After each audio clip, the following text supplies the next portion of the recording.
Welcome to the Crypto Podcast. You can find all our episodes on thecryptopodcast.org. We're also BitChute and YouTube. You find the links in the podcast description. I'm also a podcasting coach because I've got 5 other podcasts. You'll find everything about me on bio.link/podcaster. I always love speaking to fellow podcasters, especially ones that actually started before me, which is rare. Please welcome Richard Carthon. Hey Roy, how you doing? Glad to be on the show. Excited to have a good conversation today. No, definitely. So I suppose you might let the listeners know who's Richard. Absolutely. So my name is Richard Carthon. I am the host of a podcast called Cryptocurrent, where we help to bridge the gap between people who know nothing about the space with the thought leaders in all things Web3. So we're talking cryptocurrency, blockchain, NFTs, metaverse gaming, etc. And I'm also the managing partners of a few different funds as well. Oh, excellent. And I mean, my main purpose, because this was kind of my last podcast, but it was kind of, I saw that there was so much kind of fraud and corruption going on. And it's a shame because I can also see it being the saving grace with the solutions that are there through blockchain.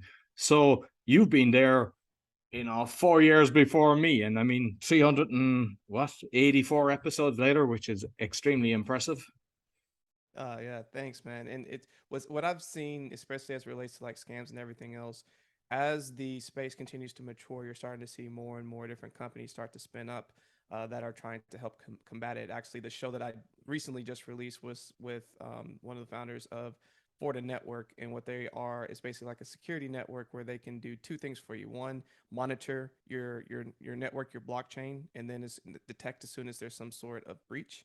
And then two, when there is a breach, starting to help you with the first steps to rectifying and solving the particular breach. So the same way that you have it in your traditional Web 2.0 companies, bringing that kind of opportunity over into the Web 3 space. So it's just really cool that, like, before, when you would bring that, like, bring up something like scams or other things, like, I couldn't necessarily give you a resource on next steps for things to do. But by doing this for the last 4 years now, if you bring up any kind of scenario, I basically be like, oh, well, here's this company. Oh, well, here's what's going on here. And it's cool to be able to, like, have that kind of, backlog of information I can now share with others.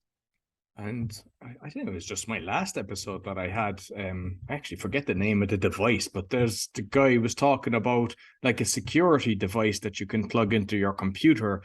Is it a Yang or something like that? Yin Yang, it's some kind of device. But the fear of that is one, technology breaking, and two, that you just lose it or something like that. If you, because usually we bring our laptops with us when we're traveling around the world, and if something like that kind of gets disappears, you're putting a lot at risk. Yeah, I mean, especially as it relates to crypto, of course, you have like things like the Ledger device if you're trying to do like cold storage. So it's not, you have like what's called a hot wallet and a cold wallet. Imagine a hot wallet as something that you can immediately go and use, so like cash. And then cold wallet as like the bank, but you are the bank and you have the vault of all of your like uh, cryptos with you. So by having it in cold storage, you technically, as long as you have that piece with you, you have your entire bank with you. And let's say that for some reason it breaks or whatever, you just need to then know your recovery phrase, your seed phrase, and then you can like buy another ledger, use your seed phrase to restore it, and then you have all your money back again. But yeah, there's always risk when you become your own banking system, when you are the last line of defense.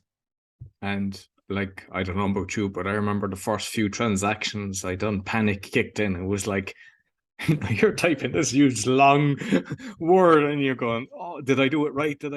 Because unlike a bank, if you do this wrong, say goodbye. Oh yeah, and it's interesting because I think everyone's had like a little lesson where they tried to send some money. They say they send it to the wrong address or the full amount doesn't get there. And so I always recommend the first time you're sending money anywhere, even if it's to your own wallet or someone else, send the smallest amount possible. So I always say, like, somewhere between $1 and $5. And then once it goes through, then you have the right address and you can send the rest of it.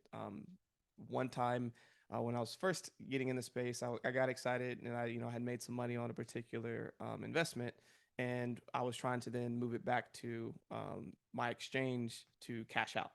But when I did it so fast that I didn't realize that, you know, with some cryptos, instead of just putting the address in, you also have to put in a specific a phrase. And so if you don't add that second phrase, the transaction doesn't fully go through. So I lost a good investment by sending it all on the first try instead of just sending a little bit to make sure that it all worked. And that was a very expensive lesson for me to learn. Yeah, and I think that's the thing because there's even like somebody who was experienced in crypto did a search and used the first Google that came up, and that was a scam. And Yeah. like, eh, unfortunately, and I think that's why you were, sharing for years how to kind of do these things because it's kind of just.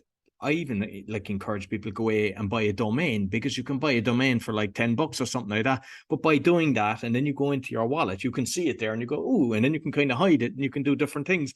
But you're just getting experience with it. And I think there's the Pi network as well. I don't know if you're familiar with that. I see it, like I use that on the phone, and I just kind of curious how it's done. And then they were kind of doing trials that you could play around with it. So I was kind of, sending stuff to the friend, he was sending it back. And it's just kind of getting used to this technology instead of fearing it.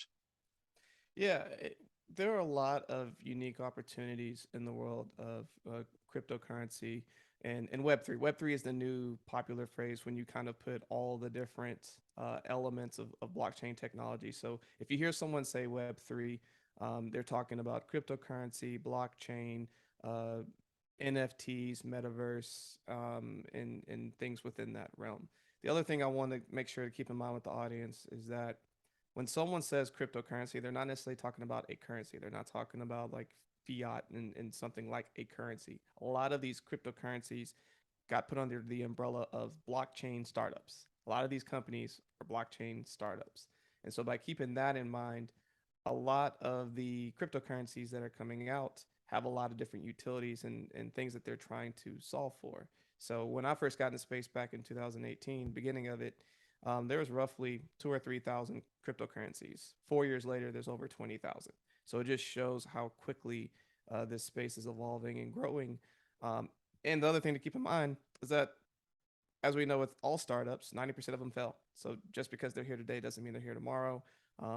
You saw, unfortunately, a lot of pump and dumps, a lot of people who tried to come in, or companies that come in, make as much money as possible, then leave, and then unfortunately leave the later investors with the bag. So educating yourself so you can protect yourself, I think, is essential. And that's a lot of the tools that we wanted to make sure that we could share with our audience so that they could feel empowered to make good choices as they kind of maneuver through this Web3 space. Excellent. And like what I've learned through my journey of this, because what happened is first I was introduced to it in 2014, and it just once I heard wallets, I was like, not for me. And I've missed the boat so many times. But with the NFTs, I really like that. What I've learned is just by having different guests on the show, I'm learning so much. And then like I'm not only beginners because it was kind of aimed for beginners, but there's a lot of experienced people coming in and get contacting me and going, hey, I didn't know that. And I think because of my own lack of understanding, the questions I'm asking is kind of making people going, I made that assumption as well. I assume you've had the same in your long journey with this. Oh, absolutely. Back when I first started this show, back when I was first getting into my experience with cryptocurrency, it felt like drinking water from a fire hose. It was just so much information at once. You're just like, where do I even start? My cup can only take so much at once. Like, how can I even start letting this feel so overwhelming and just start to take little bits? And so, um, at the time in early 2018, a lot of the information I was giving out was either shilling, aka someone saying like, "Go buy this thing and it'll make you crypto rich and get your crypto Lambo," all this kind of stuff. And a lot of those are unfortunately like pumping up schemes. And then the other side was either extremely technical. You have people who are coming on talking about the programs and talking about how the blockchain and all this stuff works, and all the terms were just way over my head. I didn't understand anything. So my goal was to come in, talk to really smart people, and ask them all the dumb questions that other people are afraid to ask. Because I was like, okay, if you can get me to understand about the end of the conversation, I know anybody can understand this. So to go in, come from a place of curiosity, challenge on certain aspects to make sure that I fully understand and grasp it. And then by the end of it, I know that if I can take away from that conversation, I can build. So I can keep building into each conversation. And by the end, I should, know a few things here or there. So same with you. I think it's really awesome that you ask those kind of questions because you're as much as people think they know a lot about a particular thing, or even if they're trying to learn a new thing, people for some reason have a challenge with asking hard questions, or asking questions that they feel like who they're speaking with might think they're elementary, or think that, oh, you should already know that. But I have no problem asking those questions, and I think my audience really appreciates it, and I know that your audience does as well, because it really does help to bridge that knowledge gap and to really build a lot more empathy and more knowledge towards the subject matter. And I think just through the journey then as well, you're more willing to try a few different things based on what you've just learned. And before you know it, you're going, like I own X amount of NFTs and I've done this and I've done that. You kind of go, oh, I'm after moving so much from where I thought I haven't got the foggiest in doing this. Oh, definitely. And I my thing is to help people follow their curiosity. So there might be a ton of subjects that I bring on my show that do not speak to you, but maybe you are really into energy for whatever reason. So then I bring on a specialist who is finding a way to convert excess energy from solar panels, turning it into a cryptocurrency, and then giving energy back to the grid so that you can pay in that local crypto. You're like, oh my gosh, I didn't even realize that was a thing. How did they pull that off? Maybe I could do that in this country.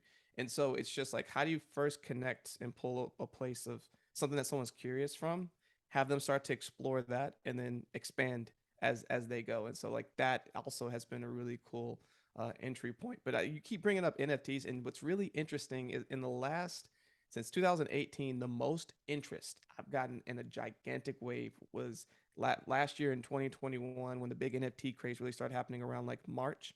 The most people that have ever contacted me in a short amount of time talking about like, what are NFTs? What is this thing? How do I get involved? Tell me more. Tell me more. Like, people really started eating up the concept of non-fungible tokens. And because I've bid on stuff and I've seen a lot of kind of fraud and everything on it. And I know I like, because I was kind of going through, I didn't have time to listen to all because 380 odd episodes, but I know that you've covered it and you've covered OpenSea. There was one, I hadn't heard of it, but there's some other platform, and then you'd OpenSea and somewhere else. So like, what's your experience? Because there's so many of them out there now, and it's trying to, which one is the right one for me? Right. So as you explore NFTs, there's a few ways you need to first target it. One is, why are you trying to get this NFT? Are you looking at it as a piece of art? Are you looking at it as something that you're trying to flip and make a profit? Is it something that you're just trying to support whoever made it because you really appreciate all the information and things that they're giving? You have to start with why, of like, why are you getting into this space? And then from the other side too is like, if you're a creator, if you're trying to get into NFTs, it makes a ton of sense, because if you think about it from an artistic standpoint, if you were to go create a piece of art, and let's say um, you're at the beginning of your art journey, you sell your piece for $100, but towards the end of your journey, any piece that you start making could easily start selling for hundreds of thousands of dollars. Even when you start selling it, that's a one-time transaction. You're done. It's one and done. And there's like secondary sales. So what if I told you, now as the artist, you can go in, and now whatever piece that you sell, you can go and get 10% on every reoccurring transaction into perpetuity. It's the first time you're starting to see artists be able to have residual income from their art and from their pieces, which I think is amazing. And the same thing with um, musicians being able to do the same thing with their music. I had a person on my show who came on named Spotty Wi-Fi, who has been an artist for the last like 10 years, and the most money he's ever made was last year when he created his album, put it in NFT, and his hardcore fans went and purchased it, and he made almost $100,000 in a matter of seconds. And it's amazing how you're starting to see this shift in the Web3 space of people starting to interact and engage. And the final thing I'm going to add to this real quick is Web 1.0. When you think of Web 1.0, it's just read. You go on a website, you can only read what's going on. Web 2.0 is read write. So you go on Facebook, MySpace, etc. You can go on there and read what's going on and see what's going on. But you're the product. You don't get to make any money from the platforms that you're on. Web 3 is read, write, own. So now you have ownership. Now you can earn and start to make money from being a part of the ecosystem and supporting the different platforms and artists that you're with. And NFTs are a really great bridge to earn and participate in some of that. And which ones do you actually recommend or have you worked with? Because I mean, there's is it Rarible? There was one.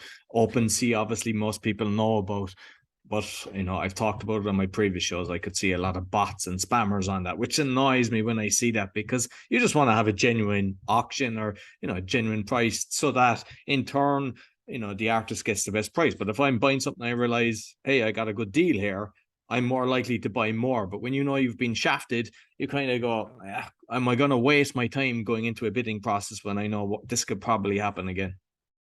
Yeah, so as far as the platforms themselves, so OpenSea is going to be your most liquid. It's going to have pretty much most of the NFTs that are out there. It is the poster child of the NFT space. You have other platforms like Coinbase NFT that just came out. It's not being used nearly as much. The trade volume on it's not as large, but you have other platforms like Gem XYZ. They have some like different tools that you can use to kind of see like rarity and some of the other things out there. I mean, Rarible's cool. They're usually your one of one collections. Um, you also have like super rare as well. But I think for someone who's just starting their journey, um, not a bad place to start is OpenSea. Especially it teaches you on like how to use like secondary wallets like MetaMask and other things like that. Because if you're gonna be in this crypto space, you have to understand how to use some of these wallets that are out there, like MetaMask and Wallet Connect and Coinbase Wallet, etc. And so, also while you're looking and trying to get a particular NFT, you don't necessarily have to buy at the price that is listed. You can always go and put bids in. And so that they call it, sweeping the floor. So let's say that you're trying to get an ABC NFT and the floor, the bottom price right now is 1 ETH. So most likely someone who's selling it at 1 ETH will probably take a little bit less than it. So you have to decide, okay, well, how close can I get to it before someone is willing to part with it? So let's say that, the floor is 1 ETH. If I go in and put a bid at 0.95, I probably have a good chance of getting it. I probably have an even better chance if I go and put 0.99, right? Because it's not quite an ETH, but it's really close. And if someone's willing to sell it at 1 ETH, they're probably ready to get liquid because they want to do something with that. So when you're looking at bids, one of the things to evaluate is how bad do you really want it, and then you can always make a deal. Um, you can always make a deal. And I heard that some people, they were kind of promoting using the bots themselves for something like that. Like, just say if they were doing a drop of loads of different, which can happen, that you're basically maybe going in, putting in bids very low on, with the hope of somebody doesn't pick up on that. But if everybody starts doing that, it kind of defeats the purpose. It's like, I can understand it from a buyer's point of view, but then if you've got 1,000 people doing that, it's like you have a bot war basically.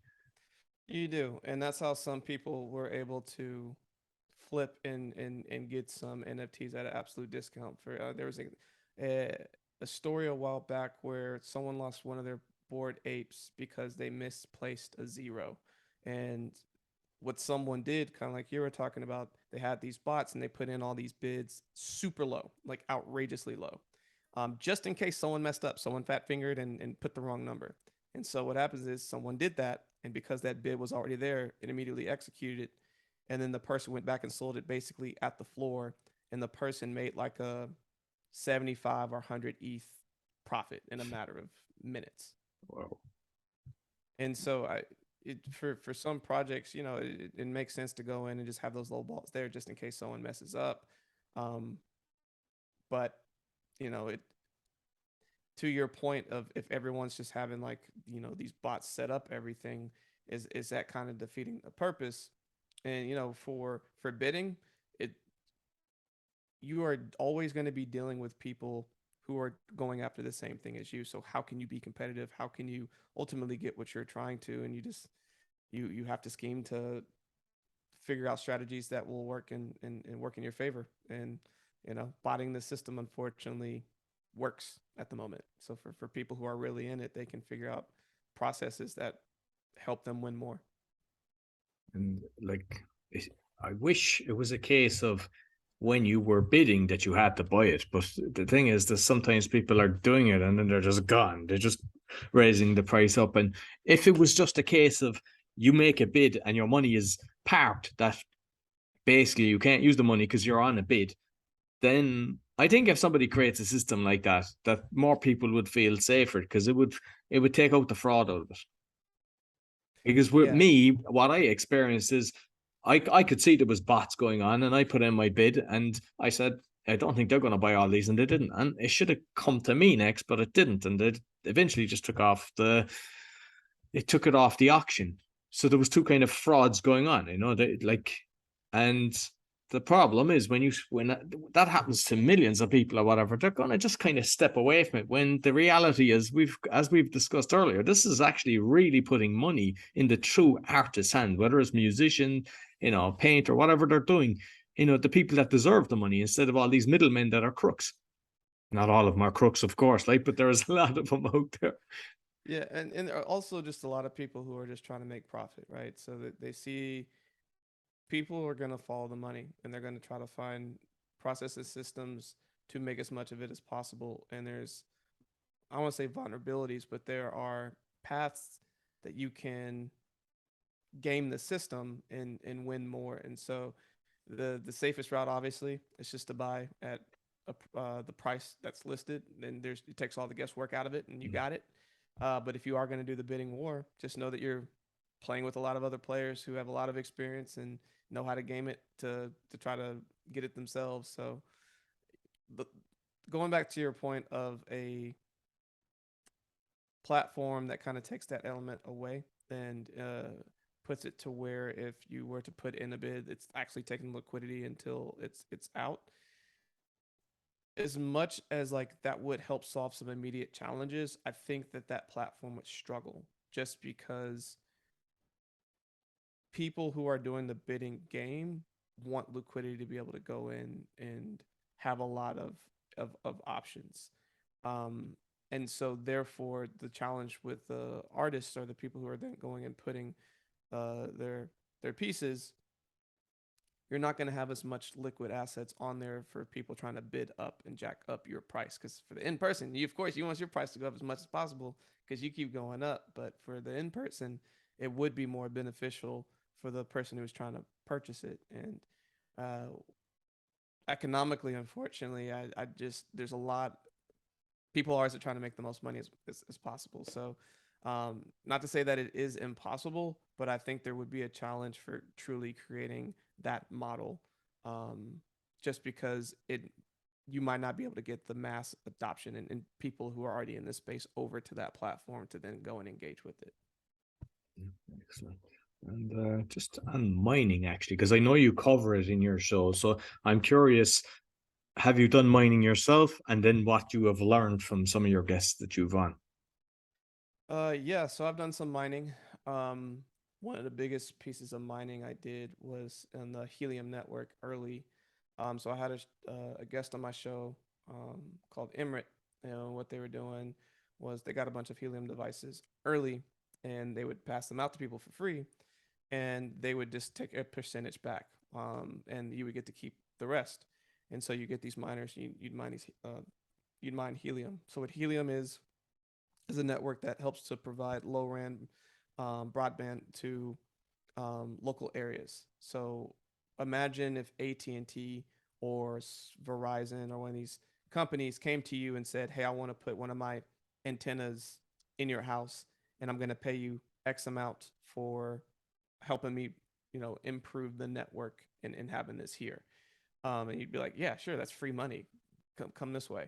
So essentially, what that platform was doing was to help to grow this space. And um, the data that was being used, for example, with the Helium network was like helping like Lime bikes. So if you ever seen like the scooters when you're riding around one of the cities, one of them's called like Lime. So the Lime bikes can only survive for 4 hours because it uses a ton of data to then power and like have the GPS and everything that's going on. But if you had a bunch, because it's trying to hit all these towers that are far away, but if you were to connect with a lot of smaller towers along the way, Now instead of lasting 4 or 5 hours, now you last 7 or 8 hours. That's a lot more money because it's up more. Now it's making more money. So by creating that stronger network, it's more profitable for said company. So these companies were then partnering with the Helium network to like help with certain things like that. And so I learned about this space and I was like, oh my gosh, it's really interesting. Yes, I would like to get one. So I got a miner. It was really cool. Now, when I first got one, and it was before a lot of people knew about it, Helium, the price of it was below $1. At the height of last year, it got up to $50. And so that miner was mining a whole bunch of Helium all the time. But then as it more people got on it, it started mining significantly less. So instead of getting like 1 to 10 H&T a day, it started getting to like zero 0.1, 0.01, whatever it is. And so the rewards were significantly less. But in that capacity, because I got in early and I got to mine a good amount, and then the price went up, I was like, oh my gosh, like mining is amazing. And so and I've learned that from other people who got into like Ethereum mining, Bitcoin mining, all this stuff, who got in early did extremely well.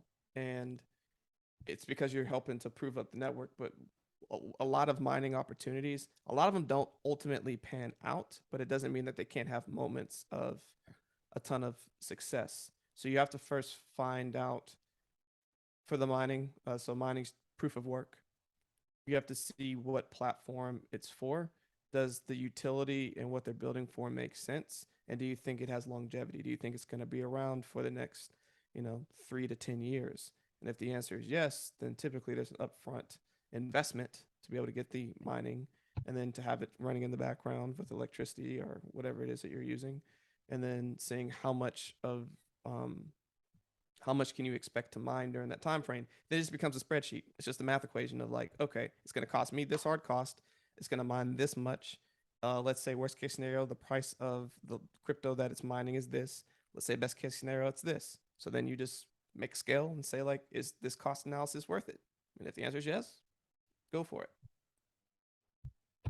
Excellent. Well, I've got the helium, and to be honest with you, yeah, I've learned a lot from you there today on that because I didn't know. All I know is that they were telling me that you'd earn X amount a day, and I thought, all right, that's a good return on investment. That didn't happen, but yeah, apparently I have to be in the city center where now I get like the scooters because they use Bolt here in Poland and kind of Estonia in a lot of countries. So yeah, that makes sense. So I understand it a lot better. So just Yeah. fine, because I know you're involved in several cryptocurrency investment funds, right? Like, do you want to talk on them? Because I've got Acacia Digital, Crescent City Capital, and then the NFT fund. Just yeah, do you want to touch on them? Yeah.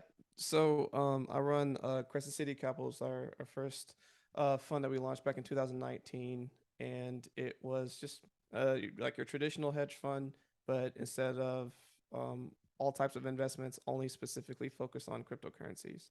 So we have a 3-year track record, and it's been a really fun journey to just learn and see how crypto has evolved over time and being able to hedge against up and down sides, bull and bear markets in the space. And so um, late last year, we started Acacia Digital, which is a cryptocurrency venture fund, Web3 venture fund. And so we wanted to start it to get into earlier projects because if you're able to get in at the ground floor, you see these, pretty spectacular returns. So, just one prime example I can give.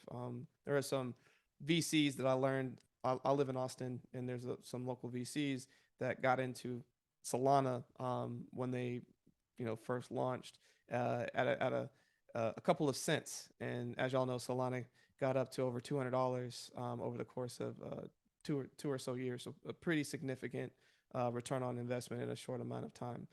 Um, and so we were, since we have access through my podcast, being able to meet a ton of really cool companies, as well as just the different networks that we're in, wanted to have a way that if we had an interesting conversation or a project that we thought was really cool, a way to be able to invest. And so through Acacia, we are now able to do that. We've invested in over 20 companies so far this year.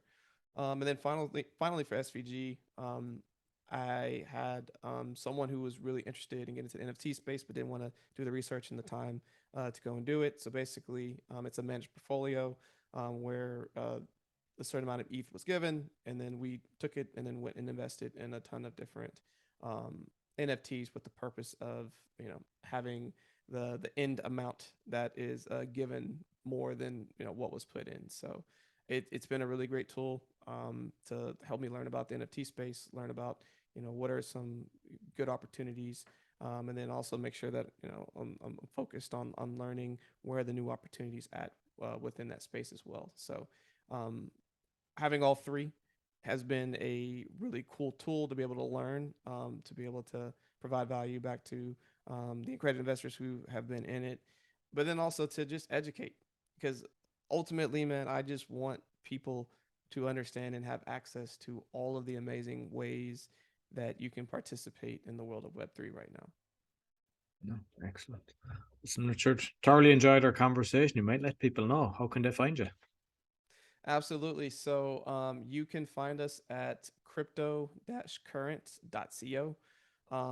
You can also find me on Twitter at Richard Carthon, Instagram, Richard_Carthon, all social channels. If you on Twitter, if you go to _cryptocurrent_, you can find us there as well. We have link trees to all the other information, but yeah, come reach out. Happy to answer any questions that you have, and happy to talk with you soon. And You have a Roy, I just want to TikTok say channel again, as man, well, yeah? You have a yeah, TikTok channel. in the TikTok. I got a cool channel as well. Yeah, yeah. No, I see your social media is doing very well. Yeah, no. Listen, Richard, thank you very much. Thoroughly enjoyed our conversation. Thank you, Roy. So I make sure I put all the links both on the audio and the video. So you find all my episodes on thecryptopodcast.org. As mentioned, we're on BitChute and YouTube. Sure to give us a thumbs up, 5-star rating, and check out Richard's podcast. Give him a 5-star rating as well. We all like to come up further in the charts. Until next week, take care.